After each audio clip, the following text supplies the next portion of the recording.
pretty warm. Through this evening, those showers will continue for a time over northeast England and northern Scotland, but they should tend to fade, most places becoming dry until another area of cloud starts to tip in from the northwest, turning things cloudy for Northern Ireland and western Scotland as we start Friday. It should be a reasonably comfortable night for sleeping. Temperatures may stay in the low teens, but not as humid as nights earlier in the week. The nights and the days are going to get warmer, though, as we head into the weekend. Friday, again, set fair by and large across the south. Sunny spells to come tomorrow across East Anglia, southern England and the Midlands. But clouds spinning in again across northern England, Scotland, Northern Ireland, with a little bit of showery rain here and there. The far north of Scotland may actually be largely dry through Friday afternoon. Again, on the cool side here, just 15 or 16, whereas further south, temperatures again getting into the mid-20s easily in those sunny spells. But temperatures will rise again as we go through the weekend. Met Office do have the extreme heat warning in place. See the Met Office website for more details on that.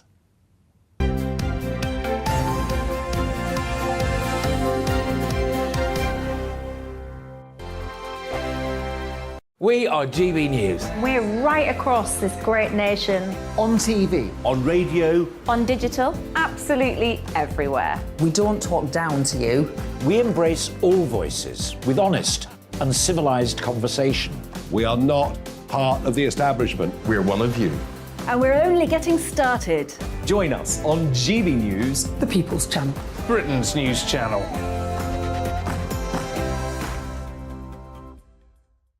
Hi there, it's Stephen and Anne. At breakfast from 6 a.m, you'll always be caught up with everything you need to know, the latest headlines, opinions and debates. We'll bring you the good news and the bad, but most of all, we're here for you. Remember, send in your views and let us know what you would like us to talk about. That's because we're your news channel. And every morning at 6 a.m, it's breakfast on GB News. My name's Tom Harwood and join me 9:30 a.m. every weekday for The Briefing, your one-stop shop for everything you need to know about what's going on in politics today. I wonder if this is a deal that might need to be like the biscuits in this factory, twice baked. Is there not an opportunity here to win out against the extremes? Tom Harwood, GB News. What are you going to do about it? Things should have been done differently, and they certainly are being done differently. Don't miss it. The Briefing with me, Tom Harwood, 9:30 Monday to Friday on GB News. Where would you like to go? Just take me to the studio, please, mate. You know where you're going. I've got a show to do. Friday Night Feast on GB News, 7 p.m. And it's like nothing you've ever seen before. We take a different angle on the week's biggest news stories. The viewers and listeners set me some absolutely mad challenges to do. We tried to rehome a rescue dog. And yes, there's some other wacky stuff in there as well. I feel like I could take on the world. Well, that's that. Friday Night Feast with me, Patrick Christie's, every Friday, 7 till 9 p.m. on GB News. Be there.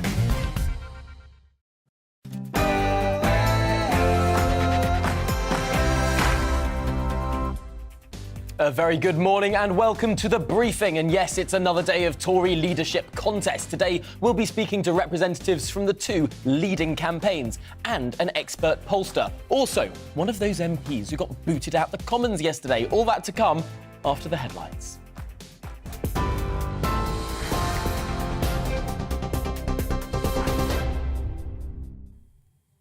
Thank you, Tom. Good morning. It's 9:32. I'm Rhiannon Jones in the GB newsroom. 6 contenders remain in the battle to replace Boris Johnson after Jeremy Hunt and Nadine Zahawi were knocked out of the first round yesterday. Mr Hunt is now backing the former Chancellor Rishi Sunak, while the former Defence Secretary Penny Mordaunt has emerged as one of the favourites to make the final 2. The Foreign Secretary Liz Truss, who came third, is expected to launch her campaign this morning. The second round of voting takes place this afternoon, with the result expected around 3 p.m. The candidate with the fewest votes will be eliminated. Low-income households will start receiving £326 from today, the first of 2 payments to ease the cost of living crisis. More than 8 million households on means-tested benefits will start receiving the money automatically with no need to apply. A second instalment of £324 will be transferred in the autumn. Kevin Spacey has appeared in court to formally enter his plea to sexual assault charges. The Oscar-winning actor faces 4 counts of sexual assault and 1 count of causing a person to engage in sexual activity without consent. The 62-year-old denies the allegations. Metropolitan Police have opened an investigation into Sir Mo Farah's revelation that he was trafficked to the UK as a child. The 4-time Olympic champion says he arrived from Somalia under a false name, aged 8 or 9, and was forced to work as a domestic servant. The Met Police says no reports have been made, but specialist officers are assessing the available information. And a hidden self-portrait of Vincent van Gogh has been discovered at an art gallery in Scotland. An X-ray of the head of a peasant woman shows a portrait of the painter behind the image. He's in a brimmed hat with a neckerchief loosely tied to the throat, and his left ear, which he famously cut off in 1888, is clearly visible. TV online and DAB+ radio, this is GB News. Now it's back to the briefing with Tom.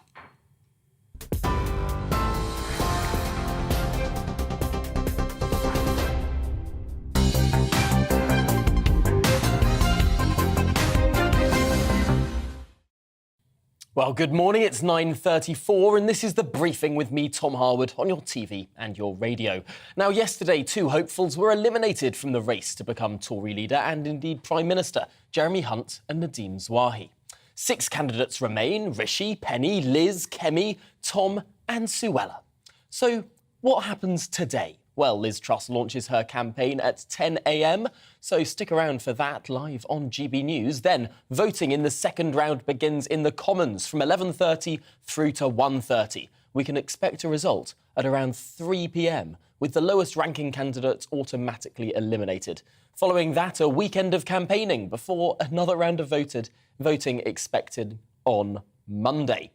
But let's turn to what's happening now. Joining me live from Westminster is former Trade Secretary Liam Fox, someone who's backing the current front-runner Rishi Sunak.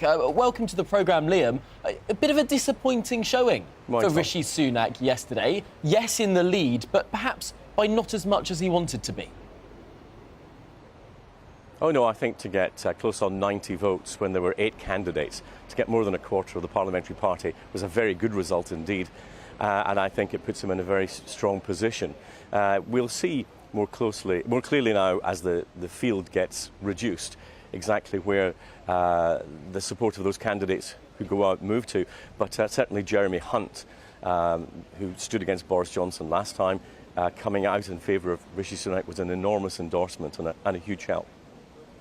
You mentioned that he gets a quarter of the parliamentary party. Of course, that's less than Boris Johnson got in the first round of 2019, far less than Theresa May got in the first round of 2016, less than David Davis, who was leading in 2005, got. And of course, you participated in that election yourself. So looking at history here, for a first showing, it's a little bit less than might be expected, especially when we're looking at what the membership more widely think.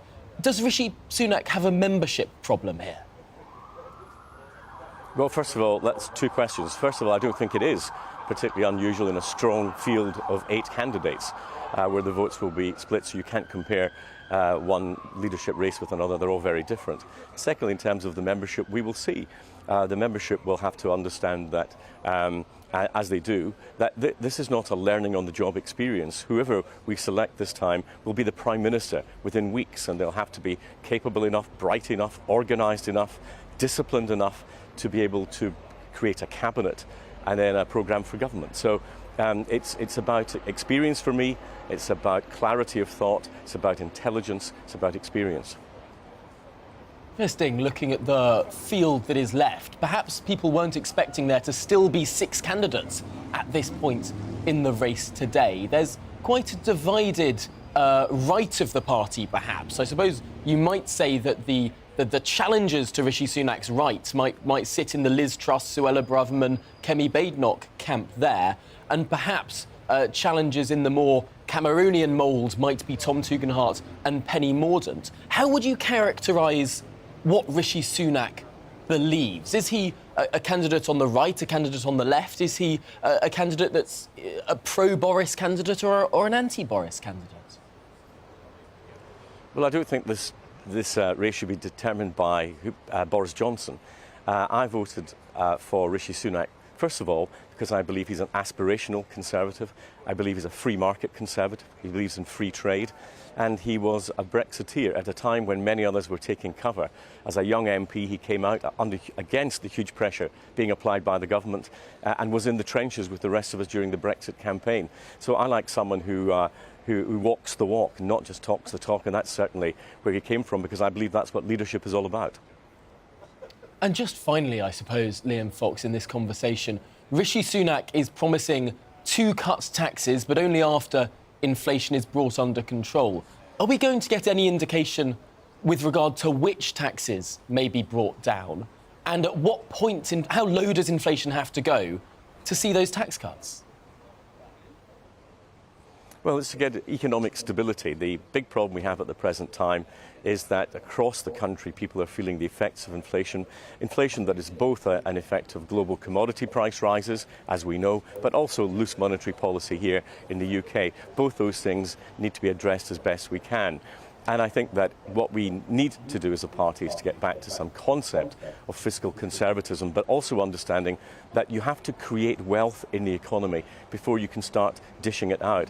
And those who believe you can increase spending, for example, and reduce taxes at the same time, they're not living in the real world. And frankly, when something sounds too good to be true, it's because it's too good to be true. Well, Liam Fox, thank you for presenting that compelling case there for us this morning on The Briefing. Really appreciate your time, and we'll look forward to seeing those results later on today. Pleasure, Tom. Thanks for joining us. Now, let's turn to a backer of the second-placed candidate in this race, Penny Mordaunt. Michael Fabricant joins us in the studio. And Michael, I have to say, on the front page of every paper, just about every paper before me, is your candidate, is Penny Mordaunt. Now, why is that? Why did we see a bit of Mord-mentum yesterday? I think it's because not only is Penny Mordaunt very popular in the parliamentary party and not tainted, if you like, by the tax policies which have just gone through. I think that's actually Rishi's weakness, sadly. I mean, I understand why Rishi had to be tough, but that's the hurdle he has to overcome. You know, he's already got history, and very, very recent history. But why? I think also because out there, amongst the Conservative Party members, she is by far, according to YouGov, the most popular candidate. So if she is in the final two, she's going to be a very tough nut to crack. And Rishi Sunak knows that. So what I'm very worried about is there might be some dirty tricks which have been talked about. Chris Hope of The Telegraph have said that various people plan to lend their vote to other candidates in order to try and not ensure she was in that final two. I mean, just to say, talk about lending votes, by the way, I mean, people don't remember that, you know, in order to get into that list in the first place, you had to have 20 nominators. And Jeremy Hunt had at least 20 nominators. And he only got 18 votes. And he only got 18 votes. So what happened there? People have moved away, or perhaps people were lending exactly votes, yes. right. But let's talk about this parliamentary process, of course, because there was a hustings yesterday after that vote was announced, 5 p.m, in the committee rooms of Parliament, and you attended those hustings. What was your impression of what the candidates set out? Well, it was very interesting. So the first one up, and it was done by lots, they drew lots, was Rishi Sunak. I thought he was very slick. I thought he was very professional. Lots of cheers from his supporters. But as I say, slightly tainted by the fact that he'd already been Chancellor, so some of the promises he was making, it went through many people's minds, well, if that's the case, why hadn't you done it already? Tom Tugendhat then followed, and he was actually not as Cameroon, as you put it, as, we all thought. He seemed to be a candidate more on the left. Yeah, but he actually came out as being quite right. And someone whispered in my ear, he's talking to the audience that he's got to get at the moment, which is the majority of Conservative MPs. Not hard right, but more right of centre. But he was good, very good. He came over well. Then Kemi Badenoch came up, and she was incredibly slick, very, very professional, no real comment other than that. And then there was Penny Mordaunt. Now, I would dispute that she's a Cameroon. I think she's, she was in the Leaver campaign, as I was, to get us out of the European Union, which, of course, David Cameron certainly was not. She actually holds some quite sort of right-of-centre views. But like me, she's a social libertarian. And, is that bad in this day and age? We're 2022, for God's sake. No, it's quite interesting. I suppose the pitch there, perhaps, that Conservative Party members are worried about, particularly in these blue wall seats where the Lib Dems are doing better, perhaps that is a compelling part of the case. But I suppose there is some worry amongst some MPs. If you look at the list of backers, if you look at the list of people supporting Penny Mordaunt, a lot of those people are people who were very critical of Boris Johnson. A lot of those people are people who have been seen to be more on the left of the Conservative Party. Now, what does that say about Penny herself? Can we really pin her down ideologically? Well, I went out last night to Greenwich, and I went with a friend of mine who is another Conservative MP. He's not on that list. I know it was a surprise to me that he's backing Penny Mordaunt. And because he's not on any list, fascinating that he received phone calls from Dominic Raab, he got phone calls from Mel Stride, all people in the Rishi Sunak campaign, desperate for more votes. I think they're worried. But the point is that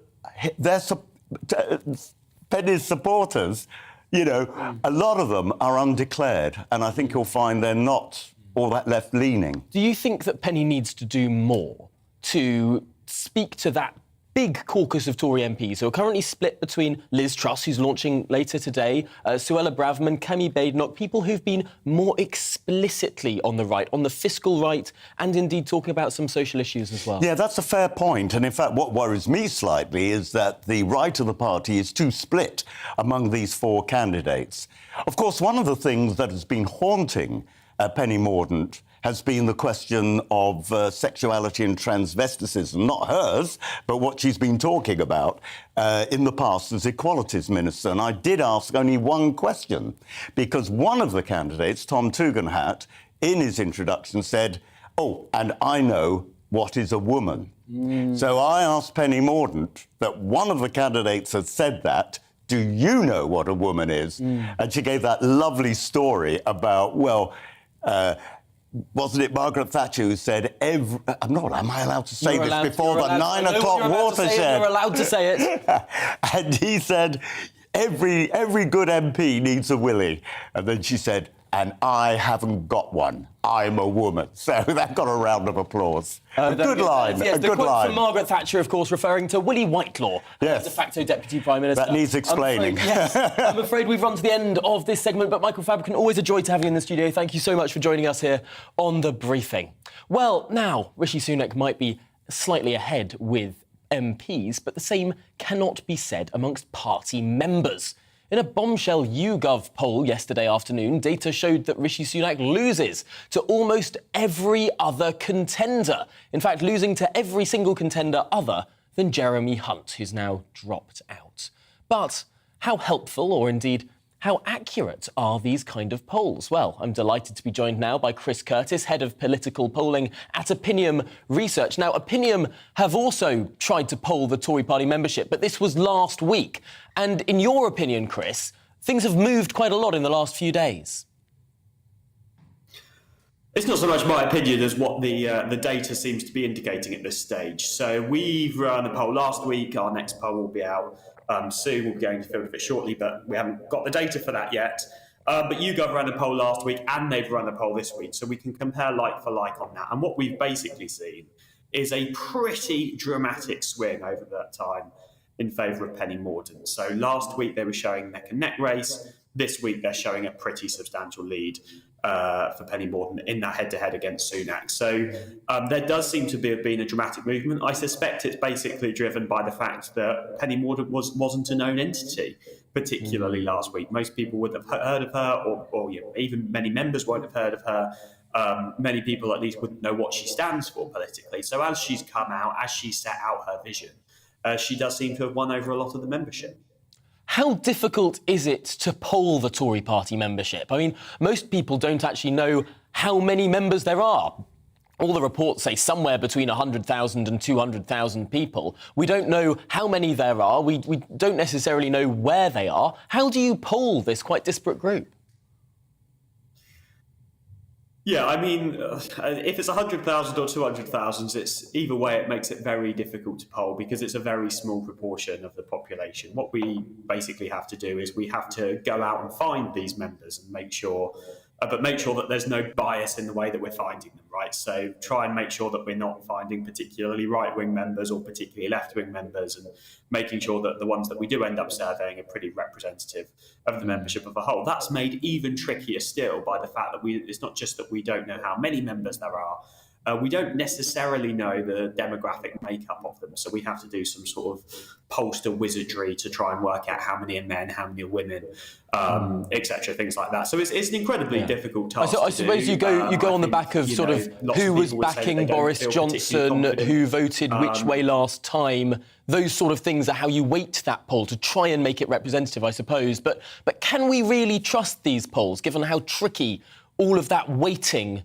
is? Yeah, I mean, I would say, you do have to take these things with a pinch of salt. They are, because of those difficulties that I just said, we do have to bear in mind the problems that come along with them. Having said that, they do have a pretty good record of accuracy. Pretty much every leadership election that's ever been called using polling has been called correctly, and that included the last leadership election as well, where for the Conservative Party, where the polls showed that Boris Johnson was going to win, and in fact, he did go on to win with quite a substantial majority. Just finally in this conversation, Chris, there's been polling pointed to by the Rishi Sunak campaign, talking about how Rishi is slightly ahead of Sir Keir Starmer and the other candidates are quite far behind. I wonder how much of this we can trust, given that a lot of these candidates are completely unknown to the British public at large. Yeah, I mean, a new leader is going to come into place. They're probably going to get a bit of a honeymoon period, because leaders normally do. They're going to set out their vision for the country. They're going to try and reset the Conservative Party, change the direction, given how unpopular the Conservative Party has become. That might last, that might not last. It's very difficult to tell at this stage whether that will end up lasting through to the next general election. So, I mean, I wouldn't want to predict where the British public are going to be in 2 years, regardless of who the leader of the Conservative Party is at this stage. And given that most of the candidates are pretty well unknown, it's very difficult to tell from polling who would be best placed to take on Keir Starmer. Really interesting stuff there. Well, Chris Curtis, thanks so much for joining us this morning. Really, really good to get the mechanics of those polls that have been so important in this race. And of course, the third place candidate yesterday, Liz Truss, will be launching her campaign at 10 p.m. So do stick around. In just 10 minutes' time, we'll see from her. But before that, two Scottish nationalist Alba Party MPs have been temporarily suspended from the Commons after launching a protest at the start of PMQs yesterday afternoon. MPs Kenny MacAskill and Neil Hanvey were told to get out now by a furious Sir Lindsay Hoyle, who then named the members. That's the process of disciplining them for breaking the rules of the House. So, why did they make their protest, and what's it like to be named by the Speaker as an MP? Well, joining me now is the Scottish politician Neil Hanvey, who of course was suspended from the House yesterday. Neil, thanks for joining us. I suppose, first of all, why did you make your protest when you did?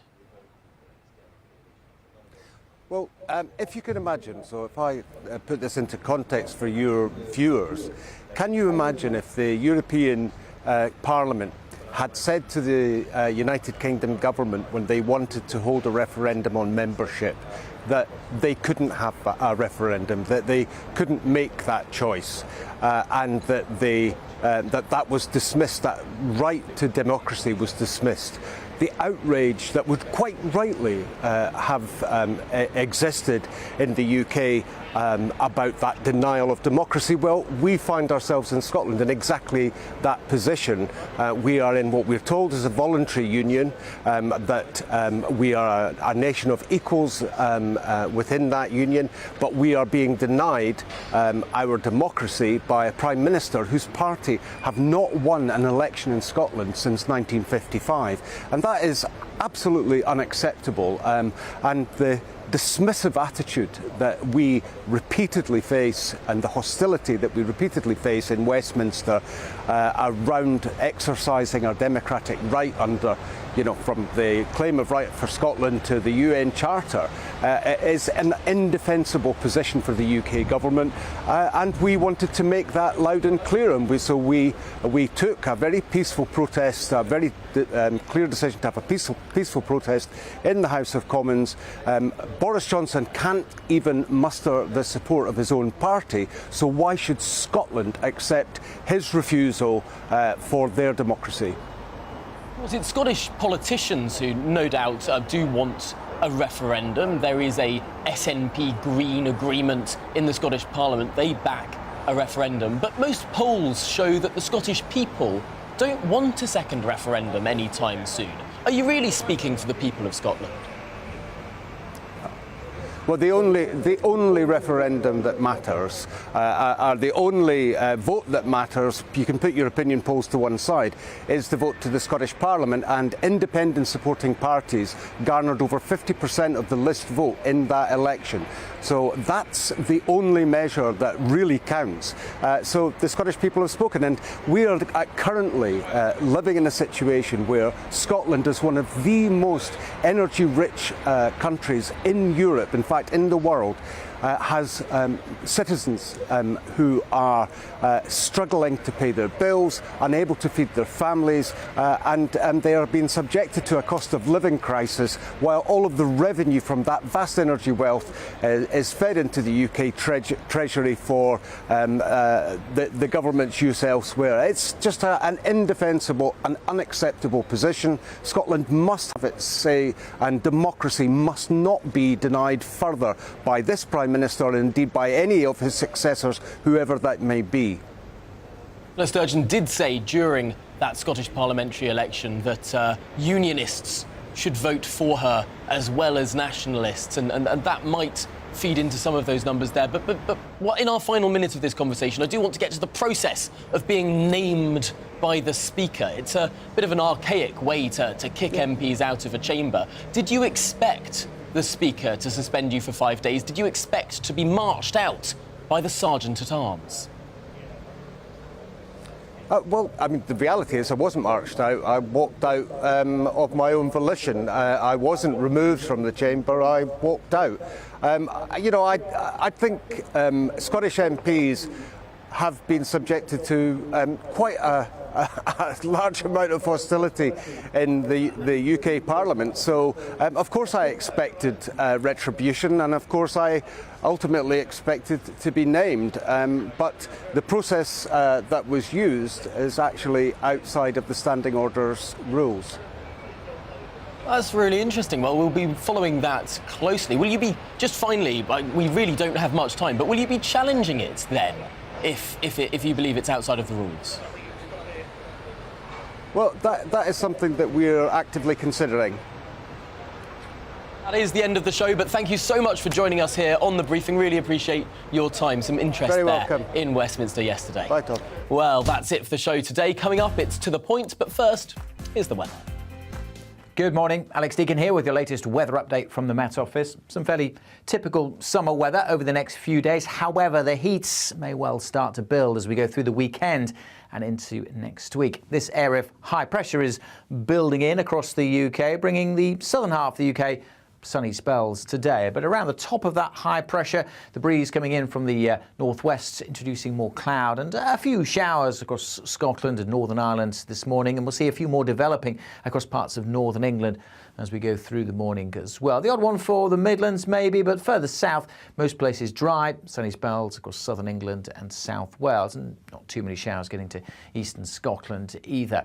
Temperature-wise, well, quite a north-south split. We're only in the high teens across the north. Further south, mid-20s, maybe 28 or 29 across the south. Not as hot as recent days, but still pretty warm.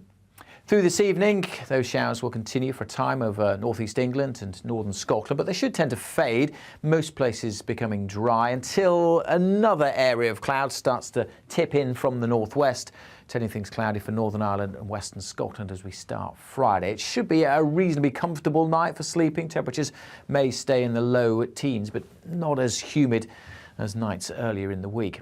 The nights and the days are going to get warmer, though, as we head into the weekend. Friday, again, set fair by and large across the south. Sunny